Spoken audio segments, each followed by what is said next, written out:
raha ny isan'ny olona mitondra ilay virus dia mitombo hatrany. Mbola ao anatiny ilay atao hoe phase exceptionnelle isika izao ka mbola atahorana hitombo hatrany izany. Ny olana nefa ny kapasiten'ny hôpitaly vona handrainy marary dia 700.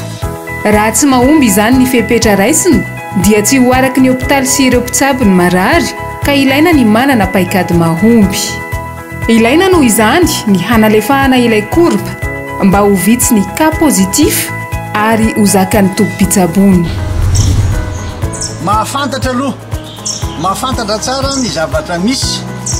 hoe tonga eto amintsika ilay coronavirus fantatra zay ary mahalala an'izany daholo malagasy amin'izao fotoana izao dia izao dia davina inona ny tanjony. Tanjona dia iarovana ny vahoaka malagasy rehetra ny tsirairay aby dia inaby ny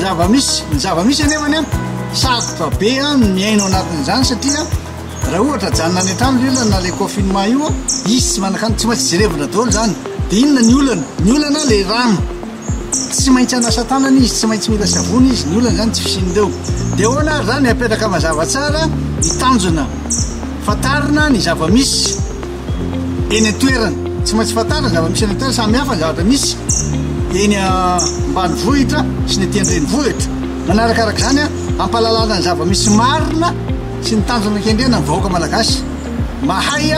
sy mifanakalo hevitra. Misy olona manam-pahaizana be eto amintsika reo professeur reo scientifique reo atao zay ampionana an'izy ireo dia antsony ny mpanao politika azy adiny mihitsy fa mpanao politika ka toteny izy ireny any amin'ireny olona manaradia azy ireny dia mba afaka manentana ny olona mpanao politika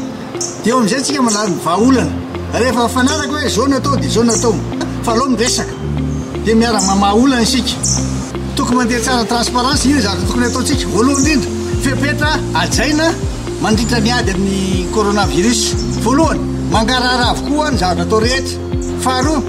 tsara tantana ny fizarana ny reny fanomezany reny fahatelo filazana ny zava-misy marina tokony mangarahara avokoa azy zavatra atao rehetra milaza hoe zao nataonay tapahana idolo ny radio dia fanaraka ve tsika tamin'izay sany nareo rena rehefa nanapa-kevitra ve rehefa hanao an'ity tokony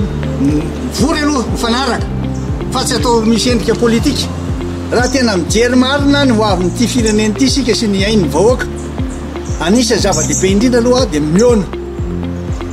miona na tsisy anara tsy maninona fa miona reo any dia mba atao makao ny olona manam-pahaizana sy ny malalana izy tsara raha isika tsara mifanaraka mametoky anareo fa azo tsika fanomezana avy any ivelany io.